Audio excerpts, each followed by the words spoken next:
दूसरा जी, कारण था कि अमेरिका जो ब्रांड है सच वो आकर्षित तो करता ही है आपको। आप चाहे कितना ही मना करें तो वो भी एक मन में इच्छा थी कि उसको देखें, जानें हुँ, क्या है अमेरिका। हुँ। जी, तो देखे जाने की क्या है अमेरिका, तो इतने 18 वर्षों में आपने अमेरिका के विषय में वहाँ रहकर क्या-क्या जाना? क्योंकि यहाँ पे जब लोग को किताबों में पढ़ते हैं, किसी से सुनते हैं, तो एक डिफरेंट एक्सपीरियंस होता है, लेकिन जो फर्स्ट हैंड एक्सपीरियंस होता है, वो मैं समझता हूँ बिल्कुल अलहदा होता है और आपको 18 वर्ष हो गए हैं, तो इन 18 वर्षों में आपने क्या-क्या वहाँ पे एक्सपीरियंस किया, जो आपको लगता है कि अमेरिका इस वजह से ब्रांड बना हुआ है, इस वजह से सुपर पावर बना हुआ है।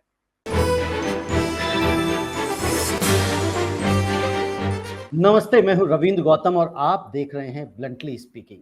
हमने जो भी चर्चा शुरू करी है कल से, और इसके पहले भी मैं कुछ शोज कर चुका हूं कि इंडिया वर्सेस अमेरिका, या यूं कह लें कि जो हमारे देश के लोग हैं जो विदेशों में जाके बस जाते हैं या विदेश जाना चाहते हैं, चले जाते हैं, तो आखिर क्या ऐसी चीजें होती हैं, क्या ऐसी बातें होती हैं जिसकी वजह से हमारे देशवासियों को वहां खींचते हैं वह देश और वो वहां परदेसी कहलाते हैं। तो आज हम बात करने जा रहे हैं इंडिया वर्सेस अमेरिका की, कि आखिर अमेरिका जो है वो सुपर पावर क्यों इतने वर्षों से लगातार बना हुआ है। और ये हम आज से नहीं सुन रहे हैं, मैं जब छोटा था, बच्चा था, तब से ये सुनता आ रहा हूं कि America is a super power. वो क्यों, उसके अंदर ऐसी क्या खूबी है, क्या काबिलियत है वहां पे, कैसा कल्चर है कि वह लगातार तरक्की करता जा रहा है, ग्रोथ करता जा रहा है और नंबर वन की पोजीशन से वो आज तक नहीं हिला है।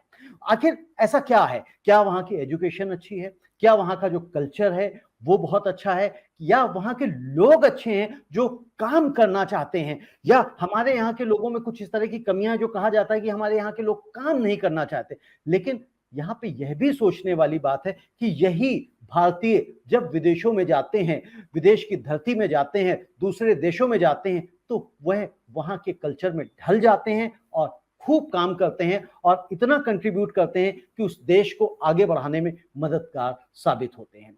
तो आज इसी विषय पे हमारे साथ यूएसए में बसे हुए प्रोफेसर विजय गौड़ जी हैं। विजय जी, आप, मैं सबसे पहले थोड़ा सा आपका इंट्रोडक्शन भी समझना चाहता था दर्शकों के लिए, ताकि आसानी हो जाए कि आपको कितना समय हो गया है अमेरिका में बसे हुए। रविंद्र जी, आपको और आपके दर्शकों को नमस्कार और आपका बहुत-बहुत धन्यवाद। आपने मुझे बुलाया, आमंत्रित किया इस शो पर। मुझे अमेरिका में रहते हुए लगभग 18 साल हो गए। पिछले 18 वर्षों से मैं यहाँ हूँ। 2005 में मैं यहाँ आया था। उससे पूर्व भारत में मैं कॉलेज में पढ़ा रहा था। यही है मेरा छोटा-सा अ, जी, मेरे तो बारे में। आपके बारे में, जो 18 वर्ष पहले जब आप अमेरिका गए, तो क्या चीज़ थी जो आपको यहाँ से वहाँ पे खींच कर ले गई? क्योंकि आप तो यहाँ की अ, नौकरी भी कर रहे थे, प्रोफ़ेसर भी थे, तो आई थिंक कोई करियर वाइज़ तो मैं नहीं समझता कि कोई चिंता थी। नहीं, करियर वाइज़ कोई चिंता नहीं थी और मैं वहाँ वेल सेटल था, दिल्ली में रह रहा था। काफ़ी अच्छा और बड़ा सर्कल था। समाज में ठीक से सेटल था मैं वहाँ। वो कोई परेशानी नहीं थी। मेरा पूरा परिवार वास्तव में यहाँ आ गया था। मेरा एक छोटा भाई यहाँ आया था पढ़ाई के लिए 1980 में। ओके। तो बाद में वो नागरिक हुआ तो उसने धीरे-धीरे परिवार के बाकी भाइयों को बुलाना शुरू किया। तो मैं अंतिम था उनमें। मेरे बच्चे भी यहाँ आ गए, दोनों वो कंप्यूटर इंजीनियर थे और यहाँ आ गए पढ़ाई के लिए और फिर यहाँ सेटल होने लगे। तो फिर मुझे लगा कि मुझे भी जाना चाहिए। एक तो कारण ये था। दूसरा जी। कारण था कि अमेरिका जो ब्रांड है सच वो आकर्षित तो करता ही है आपको। आप चाहे कितना ही मना करें तो वो भी एक मन में इच्छा थी कि उसको देखें, जानें हुँ, क्या है अमेरिका। हुँ।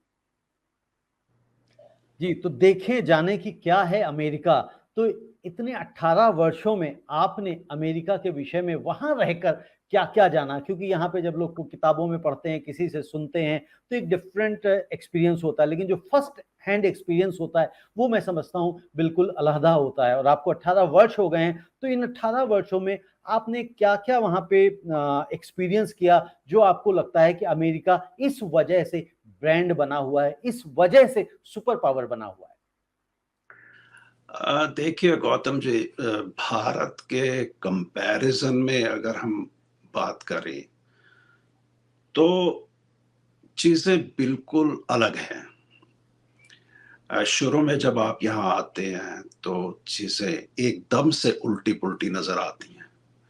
छोटी-छोटी चीज़ें सड़क पे राइट साइड को चलते हैं, यहाँ वहाँ लेफ्ट को चलते हैं, सब कुछ जी, उलट है। जी, रही बात समाज की, तो अगर हम कंपैरिज़न करें ही तो हमें वैल्यू सिस्टम्स जो हैं, जो सामाजिक मान्यताएँ हैं, जो समाज चाहते हैं कि उसके सभी नागरिक वैसा करें, तो उन वैल्यूज़ का हम कंपैरिज़न कर सकते हैं, क्योंकि वही वैल्यूज़ हमारी संस्कृति का आधार होती हैं। किसी भी जी, कल्चर का आधार वैल्यू सिस्टम है।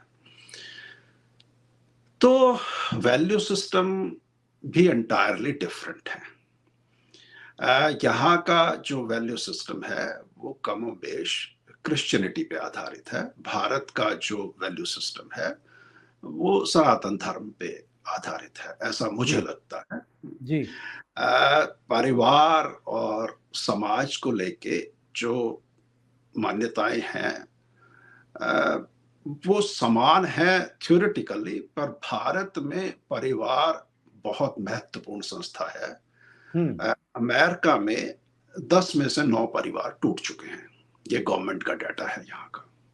ओके, तो आप समझ सकते हैं कि परिवार महत्व नहीं रखता, समाज भी महत्व नहीं रखता, महत्व रखता है यहाँ इंडिविजुअल, व्यक्ति। तो व्यक्ति और समाज के बीच का जो संबंध है, वो हुँ, है ही नहीं। वो हम ये तो नहीं कह सकते कि टूट गया है, वो वास्तव में है ही नहीं। और उसका मुख्य कारण है पूंजीवाद की पराकाष्ठा। आप पूंजीवाद के पिनैकल पे रह रहे हैं यहाँ पे। जो पूंजीवाद के नियमों के आधार पर जिस समाज का गठन हुआ है, वो अमेरिका है। भारत के बारे में हम ऐसा नहीं कह सकते। हुँ, जब हम आज़ाद हुए, तो मिक्स्ड मॉडल नेहरू जी ने अपनाया। नेहरू जी स्वयं लेफ्ट की तरफ उनका झुकाव था इंग्लैंड में रहते हुए। जी, मार्क्स के दर्शन से काफ़ी प्रभावित थे वो वहाँ पढ़ाई करते हुए। उसका प्रभाव भी भारत के आज़ादी के बाद हमारी समाज पे और हमारे जो भी हमने नियम कायदे कानून बनाए या जिस तरह की अपेक्षाएं समाज नागरिकों से करता था, उसका प्रभाव पड़ा भारत में। तो ये मूलभूत अंतर है। जी, ये मूलभूत अंतर है। जैसे आपने जो कल्चर की बात की, एक तो आपने परिवार की बात बताई कि जो परिवारवाद वहाँ पे एक तरह से है, यानी कि लोग परिवार को उतना ज़्यादा महत्व नहीं देते हैं, बल्कि व्यक्ति विशेष को महत्व देते हैं, इम्पोर्टेंस देते हैं। यहाँ भी मतलब अगर आप देखें मेट्रोज़ में, तो क्या वही जो कल्चर बढ़ रहा है, अगर हम इंडिया की बात करें, मैं इस पे थोड़ा बाद में आना चाहता हूँ, लेकिन हम ये समझना चाह रहे थे जो पहले कि जो अमेरिका ब्रांड बना हुआ है, वो क्यों बना हुआ है? उसके पीछे क्या-क्या कारण हैं?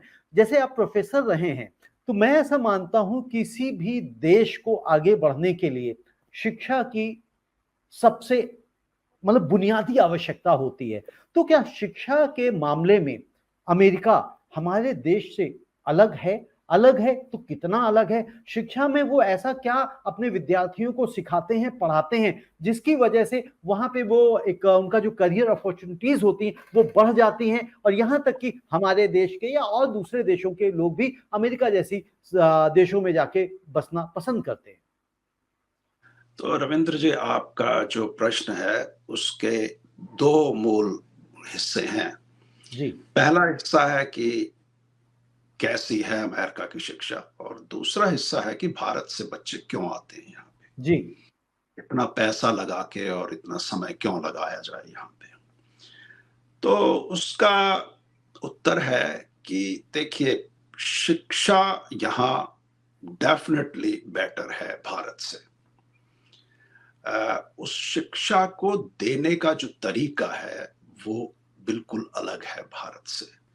हुआ क्या है, क्योंकि मैं शिक्षा के क्षेत्र से जुड़ा रहा हूँ भारत में भी, यहाँ पे जो यूनिवर्सिटी है वो एक इंडस्ट्री है।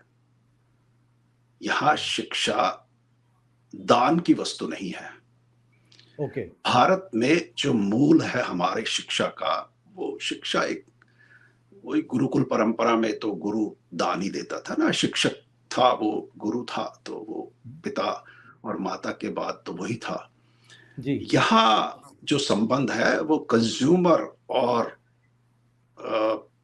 प्रोडक्टिविटी, जो जो जो संबंध आप पूंजीवाद में मार्केट का जो संबंध है, वो है संबंध यहाँ स्टूडेंट और यूनिवर्सिटी के बीच में।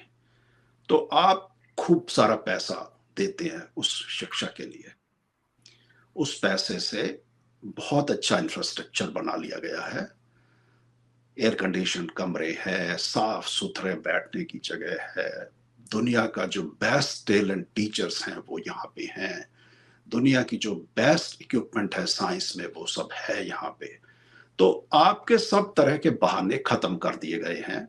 आपको शिक्षा लेनी है, आप पैसा दीजिए, बेस्ट से बेस्ट अवेलेबल है मार्केट में, आप लीजिए उसको। अब जब आप किसी चीज का इतना पैसा देते हैं तो जाहिर है कि आप ध्यान देंगे उसके ऊपर। आपका एक एक मिनट डॉलर जा रहा है जेब से, जी। आपका ध्यान रहेगा पढ़ाई पे। इसके कंपैरिजन में भारत में मुझे कहना तो नहीं चाहिए, बुरी बात है ये, पर सच्चाई है। अभी भी मैं ऐसे कॉलेजेस को देखता हूँ जहाँ पे ना कमरे हैं, बच्चे और टीचर एक पेड़ के नीचे बैठे पढ़ रहे हैं, पूरी लैब्स नहीं है, पूरे फंड्स नहीं है। तो उस सब का प्रभाव पड़ता है। वो क्यों नहीं है? क्योंकि वही मैंने शुरू में बताया, वो जो हमारा मिक्स्ड इकोनॉमी का सिस्टम था उसमें बच्चे की फीस तो 100 रुपए है।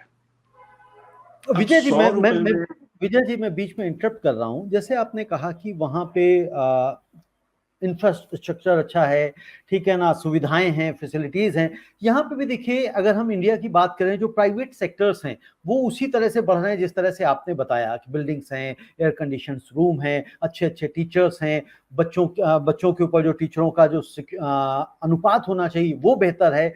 लेकिन यहाँ जब साथ के साथ हम बात करते हैं, जो आप शेयर कर रहे हैं कि जहाँ पे कमरे नहीं है, टीचर्स कम हैं, गवर्नमेंट स्कूल्स की या कॉलेजेस की, तो क्या अमेरिका के अंदर गवर्नमेंट स्कूल्स कॉलेजेस नहीं है? वहां क्या गरीबी नहीं है, या वहां के जो गरीब बच्चे हैं वो कैसे अपनी शिक्षा को पूरी करते हैं? जी, तो पहले तो मैं उसको पूरा कर लूं कि भारत में मैं जानता हूं अब अच्छे नए संस्थान बन रहे हैं, पर वो कुछ लोगों के लिए हैं, मासेस के लिए। आम आदमी की पहुंच भारत में अभी वहां तक नहीं है। अंतर यहाँ पे ये है कि यहाँ गवर्नमेंट की भी जो संस्थाएं हैं वो भी प्राइवेट संस्थाओं की तरह ही चलाई जाती है। ऐसा नहीं हो सकता कि गवर्नमेंट की संस्था है तो उसके अंदर जो पैसा आप देंगे पढ़ाई का, उसमें बहुत ज्यादा अंतर नहीं होगा। अगर आप एक क्लास का एक एक एक उसका $100 कहीं पे, मैं एग्जांपल ले रहा हूं, अगर आप प्राइवेट में दे रहे हैं तो हो सकता है सरकारी में वो आपसे 80 ले लें, पर ये नहीं होगा कि आपसे $10 में आपको पढ़ा दें। दूसरी बात ये है, अच्छा, सुख सुविधाएं उन सरकारी संस्थानों में भी उतनी ही होंगी जितनी बाहर प्राइवेट में होंगी। जी। बिल्कुल भी कमी नहीं होगी उनमें, बल्कि उनमें कभी कभी ज्यादा होंगी, क्योंकि वो पब्लिक मनी से बनाया गया है। तीसरी बात जो आपने कही कि क्या वो गरीब नहीं है, गरीब हैं, पर वो उनके लिए एक बड़ा वेल लुब्रिकेटेड सिस्टम है जो चल रहा है। अगर आप गरीब हैं तो इसका ये अर्थ बिल्कुल नहीं है कि आप फ्री में पढ़ें। इसका ये भारत में हमारे यहाँ ये अर्थ है इसका। उससे हमने अपने एजुकेशनल स्टैंडर्ड्स को डाइल्यूट कर लिया है कि हम फ्री दे देंगे, पर देंगे क्या ये पता नहीं है, वो बड़ा सस्ता होगा। यहाँ पे उन्होंने कहा कि ठीक है, हम आपको लोन प्रोवाइड करेंगे, आपको लोन मिलेगा, सस्ती दर पे लोन मिलेगा, 0.25% इंटरेस्ट पे लोन मिलेगा, आप लोन ले लीजिए। हर अंडरग्रेड बच्चा $50,000 के कर्जे में दबा होता है यहाँ पे, जब वो बाहर निकलता है, जो BA या BSc या बैचलर्स डिग्री में बता रहा हूँ। तो उसको लोन दे दिया, उसको वो पढ़ा, पैसा वो उतना दे रहा है, उसको ये समझ है, पैसे की वैल्यू का पता है कि तुझे ये पे वापस करना है पैसा, तो वो जब जॉब में आएगा तो उसको वापस देगा। तो ये बात हुई गरीब की। तो मतलब गरीब और फ्री अमीर फ्री एज सच कुछ एजुकेशन, नहीं है। फ्री एजुकेशन किसी भी तरह की अमेरिका में अमेरिकन सिटीजन के लिए नहीं है। पूंजीवादी व्यवस्था में फ्री कुछ भी नहीं होता। अगर आप किसी रेस्टोरेंट पे चाय पीने जाते हैं तो चाय का मूल्य वो आपसे अलग लेगा, ग्लास का अलग लेगा। आपने चाय मांगी थी, ग्लास नहीं मांगा था, वो ग्लास देने के लिए बाध्य नहीं है आपको। तो फ्रीशिप की जो कॉन्सेप्ट है वो भारत की सीमा से में हवाई जहाज में वहीं छोड़ आते हैं हम। यहाँ आने के उतरने के बाद हर चीज, आप ट्रॉली भी लेते हैं तो उसका पैसा देते हैं। आपके लिए कुछ हो रहा है तो कोई और उसके लिए पे नहीं करेगा, चाहे वो सरकार ही क्यों ना हो। भारत में हमारा कॉन्सेप्ट ये है कि हम सड़क पे आ जाएंगे, हम कहेंगे कि आपने फीस क्यों बढ़ाई, आपने 10 रुपए क्यों बढ़ाए। वही बच्चा, अभी पिछले दिनों मैं देख रहा था कि गुड़गांव में वो विदेशी गाड़ियों में आ रहे हैं और कहने को वो फार्मर है और वो स्ट्राइक कर रहे हैं और कह रहे हैं कि ये सब गलत हो रहा है, ये थोड़ा सा बढ़ जाएगा, ये मंडी खराब हो जाएगी, ये सब। ऐसा कुछ होता नहीं है, बिल्कुल क्लियर तो कट है। वहाँ वहाँ पे भी जैसे है कि बच्चों को हायर एजुकेशन पे स्कॉलरशिप प्रोवाइड करते हैं, जी तो वो क्या फॉर्मेट है? जी, वो स्कॉलरशिप होता है, एसएटी का आप एग्जाम देंगे। हम्म। एसएटी एक तरह का एक एडमिशन टेस्ट है जो कॉलेज में जाने के लिए बच्चों को देना पड़ता है, हर बच्चे को देना पड़ता है। उसी तरह जीआरई है, ग्रेजुएट रिकॉर्ड एग्जामिनेशन कहते हैं हम उसको। जी। वो जो ग्रेजुएट्स हैं वो देते हैं, मतलब जो मास्टर्स करने जाएंगे वो देंगे। उस एग्जाम में, वो एक पब्लिक एग्जाम है, उसमें सब बैठेंगे। उस एग्जाम में जो मेरिट है आपकी, उसके हिसाब से आप यूनिवर्सिटीज में अप्लाई करेंगे। अच्छी यूनिवर्सिटीज जो हैं वो आपको बुलाएंगे और कहेंगे कि तुम बहुत अच्छे स्टूडेंट हो, तुम्हारा रिकॉर्ड बहुत अच्छा है, तो चलिए हम आपको 70% ट्यूशन फी में ऑफ दे देंगे, आप आ जाइए। दूसरा कोई संस्थान कहेगा कि मैं आपको 80% ऑफ दे रहा हूँ। तीसरा कहे, यह सिंपल बाजार की बात है कि एक दुकान कह रही है आपको कि आप आ जाइए, सेल है, 50% ले लीजिए सामान, तो उतना उस पर। यहाँ अंतर ये है कि जो टॉप की यूनिवर्सिटीज हैं, जब वो आपको बुलाती हैं, उनके करिकुलम, उनका टीचिंग स्टाफ, उनका इंफ्रास्ट्रक्चर, उनकी सुविधाएं, वो सब वर्ल्ड क्लास है। वहां से जब एक बच्चा बाहर निकलता है तो वो इतना कैपेबल होता है कि वो पूरी संस्थाओं को चलाता है फिर। जी, तो जो विजय जी हम बात कर रहे थे, जो आपने भी बात बताई इसमें, इसमें अगर हम यहाँ पे देखें अपने भारत में, अगर भारत में बच्चा ग्रेजुएशन करके निकलता है, खास तौर से अगर हम गवर्नमेंट कॉलेजेस की बात करें, वहां से करके निकलता है, तो वह बच्चा कोई ढंग की जॉब पाने का, मतलब कहते हैं ना, उसके अंदर एलिजिबिलिटी नहीं होती है।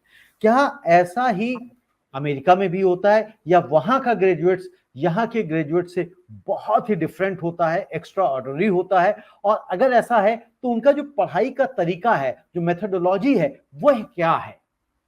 देखिए गौतम जी, इसको इस तरह से समझिए, ये कंपैरिजन एक्चुअली अपने आप में कोई बनता नहीं है। ये हम बड़ा अनइवन कंपैरिजन है, पर फिर भी इसको इस तरह समझिए, यहाँ पे हर बच्चा हायर एजुकेशन के लिए नहीं जाता है। भारत में इसके कंपैरिजन में पिछले 50 साल में हमारा पूरा थ्रस्ट बच्चों को पढ़ाने पे ही था, पूरे समाज का। तो हर जी। बच्चे को कॉलेज में भेजना सॉरी, हर बच्चे को कॉलेज में भेजना वहाँ एक तरह का जरूरी बन गया है समाज के लिए। यहाँ ऐसा नहीं है। यहाँ आप, हर बच्चे को ना जरूरत है जाने की। एक सेकंड होल्ड करिए। ना उसको जरूरत है, ना वो अफोर्ड ही कर सकता है कॉलेज में जाना। तो कॉलेज में सिर्फ वही जाएगा जो स्कूल से क्रीम होगी, जो बेस्ट होगा, जिसका रिकॉर्ड अच्छा होगा, जो पढ़ाई करना चाहता है। दूसरा फिर दुनिया भर से जो बेस्ट टैलेंट है स्टूडेंट्स का, वो यहां आ जाता है। तो उसको अट्रैक्ट करता है अमेरिका ब्रांड से, अच्छी यूनिवर्सिटी से, अच्छे टीचर से। बिल्कुल वैसे ही जैसे आप एक बच्चा तिलक नगर में किसी ट्यूशन सेंटर छोटे से में जाता है, और दूसरा बच्चा, वो आकाश एक होता था, मैं पता नहीं अभी है कि नहीं है, वो जी वहां है, जी, जाता है ज्यादा जी। पैसे देके और लाखों रुपया देके। तो वो वही वही वही है यहाँ, कि आप जितना गुड़ डालते हैं उतना मीठा होता है। नहीं, वो मैं आपकी बात समझ गया, लेकिन फिर भी मैं अगेन उसी क्वेश्चन पे आता हूँ कि अच्छा। यहाँ का सपोज कर लीजिए आकाश है, आकाश तो मेडिकल्स और इंजीनियरिंग की पढ़ाई कराता था, ट्यूशन चलाता था, और भी वही शायद कर रहा है, ठीक है ना। लेकिन जो एक सिंपल ग्रेजुएट्स है, इवन अगर हम यहाँ देखते हैं, अगर इंडिया में देखते हैं, लोग यहाँ पे पीएचडी कर लेते हैं, लेकिन जब गवर्नमेंट की जॉब निकलती है, चपरासी की नौकरी निकलती है, तो वह जो पीएचडी किया हुआ व्यक्ति है, वो चपरासी पीएन की जॉब के लिए अप्लाई करना चाहता है, अप्लाई कर देता है। तो जो पढ़ाई का सिस्टम है, यानी कि जो स्टैंडर्ड है, उसमें कहाँ कमी या कहाँ अच्छाई है? क्योंकि आप प्रोफेसर हैं, तो मैं समझता हूँ आप आसानी से समझा भी सकते हैं और समझ भी गए होंगे इतने समय में कि भाई यहाँ के जो करिकुलम है, यहाँ की जो मेथोडोलॉजी है, वो इंडिया में नहीं है। अगर इंडिया में भी ये एप्लीकेबल हो जाए, तो यहाँ के भी स्टूडेंट्स हैं वो कुछ काबिल बन सकते हैं। रविंद्र जी, इस अमेरिका में डिग्री को पूरी तरह से डीलिंक कर दिया गया है जॉब से। जी, उसका कोई लिंकेज नहीं है। जी। मैं पिछले 18 साल से हूं यहाँ और जॉब भी कर रहा हूं। यहाँ पे कोई आपसे आपकी डिग्री पूछता ही नहीं है एक्चुअली। मैंने आज तक कभी किसी को कोई डिग्री दिखाई नहीं अपनी। जी। आपको अगर आप खुद क्लेम करते हैं कि भाई मुझे ये आता है काम, आपको वो हायर कर लेंगे। वो हर एक सिटीजन को वो ये मान के चलते हैं कि ये जो बोल रहा है ये सच बोल रहा है, जो रेज्यूमे में लिखा है ये सही लिखा है इसने। और उसके बाद आपको अगर हायर कर लेते हैं वो, तो 3 दिन में अगर आपको वो काम नहीं आता और उनको लगता है कि आप झूठ बोल रहे थे, तो वो हाथ जोड़ लेंगे और कहेंगे कि ऐसा है, वो हमारी फाइनेंशियल सिचुएशन या बिजनेस सिचुएशन या उन कारणों से आप बहुत अच्छे आदमी हैं, पर हम आपको रख नहीं पाएंगे और फिर मिलेंगे कभी। तो बड़े पोलाइटली, सभ्य तरीके से they will let you go. तो ये जो नाटक है हमारे यहाँ पे, कि मैंने बीए पास कर लिया और एक एप्लीकेशन में लिख नहीं पा रहा हूँ, वो यहाँ संभव है ही नहीं। आप जॉब मिलेगी नहीं आपको, प्राइवेट गवर्नमेंट कुछ भी हो, नहीं मिलेगी सर, नहीं। जॉब तो यहाँ पे भी नहीं मिलती है ना। यहाँ पे भी आप देखिए, करोड़ों लोग जो है ग्रेजुएट्स की डिग्री लेके घूम रहे हैं, लेकिन उनको जॉब नहीं मिलती है। बट मैं जो वही समझना चाह रहा था कि जो स्टैंडर्ड है, जो मेथोडोलॉजी है, जो करिकुलम है, उसमें क्या अंतर, क्या बदलाव है, जिसकी वजह से देखिए अगर वहां का ग्रेजुएट है तो नौकरी पाने के लिए कम से कम मतलब एक उसके पास एलिजिबिलिटी होती है कि हाँ उसके पास स्किल्स भी हो जाती है। देखिए जो यहाँ का ग्रेजुएट है, ग्रेजुएट तो छोड़ दीजिए, जो यहाँ पे 12th ग्रेड बच्चा कर लेता है स्कूल से ठीक ठाक से नंबरों से, उसको इस तरह से ट्रेंड करता है यहाँ का स्कूल, जो हमारे इंडिया में बच्चों को नहीं किया जाता। थ्रस्ट जो है वो प्रैक्टिकल पे है। थ्रस्ट इस बात पे है कि आप उस काम को करें। थ्रस्ट इस बात पे नहीं है कि आप उस पर रट्टा मार लें। पहली बात, सारा सिस्टम उसी पे खड़ा हुआ है। तो दो चीजें हैं, एक तो रियल नॉलेज आपको आ जाए, इस पे थ्रस्ट है। दूसरा, आप अमीर हैं, गरीब हैं, पैसा कहाँ से लाए हैं, कहाँ से नहीं लाए हैं, क्या करते हैं, पिता क्या करते हैं, इसका कोई मायना है नहीं। अब आपने स्कूलिंग कर लिया, आपका ग्रेड अच्छा है, आपने एसएटी में अच्छा स्कोर किया है, आपको अच्छी यूनिवर्सिटीज बुला लेंगी, आप चले जाएंगे। लोन फिर भी अवेलेबल है, आप लोन ले लीजिए। आपके पास पैसा है तो आप 20 घंटे काम कर सकता है स्टूडेंट वीक में, काम कर लीजिए, काम मिल जाएगा। तो समाज आपको सपोर्ट कर रहा है, पर समाज ये नहीं आपको कह रहा कि भाई तू फ्री में पढ़ ले। तू सड़कों पे आके नारे लगा ले, समाज ये नहीं कह रहा। आप एक इनडिसिप्लिन कीजिए, आप यूनिवर्सिटी से बाहर हैं। आप एक क्लास बंक कीजिए, आपको नोटिस आता है कि आप क्यों कर रहे हैं ऐसा। आप बीमार हैं तो डॉक्टर का सर्टिफिकेट है, और डॉक्टर सर्टिफिकेट झूठा देगा नहीं। तो वो बंद कर दिया सिस्टम इन्होंने। आपको पढ़ना है तो पढ़ना ही है फिर।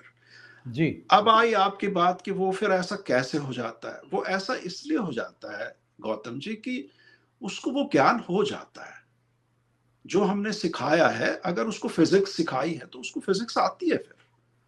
फिर वो दुनिया के किसी भी पेडेस्टल पे खड़ा होकर फिजिक्स की बात कर पाएगा। उसको इतना सक्षम बना दिया है हमने। अगर वो नहीं है सक्षम तो उसको डिग्री मिलेगी नहीं पीएचडी की। वो चाहे प्राइम मिनिस्टर का बेटा है, उससे फर्क नहीं पड़ता, वो जी। कुछ भी है। तो टीचर जो है, जो गुरु की हमारा जो महत्व था, वो यहाँ आके समझ में आता है। या कोई बड़ा सा कन्वोकेशन जैसा कुछ होता नहीं है। डिग्री टीचर के हाथ में है आपका सब। अगर टीचर ये सोचता है कि ये आदमी इस काबिल है तो आपको मिलेगा, नहीं तो नहीं मिलेगा।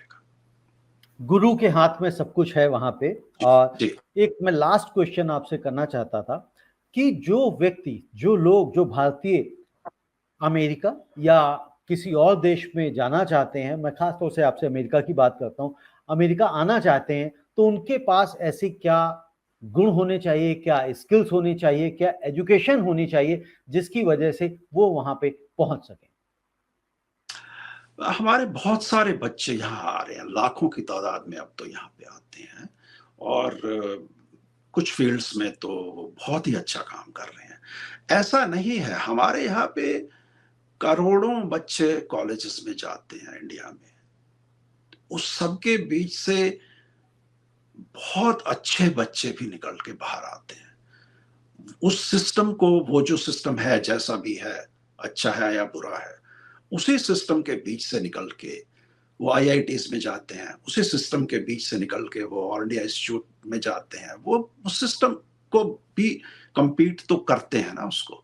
और जी। वो जो बेस्ट टैलेंट है वो फिर आ जाता है यहाँ पे। वो बच्चे यहाँ के बच्चों के एट पार होते हैं अधिकतर, या उनसे अधिक होते हैं। बहुत सारे मायनों में उनसे ज्यादा भी होते हैं। तो ये कहना कि हमारा सिस्टम बिल्कुल फेल है इंडिया का, वो गलत होगा। सिस्टम है, ओवरबर्डन्ड है।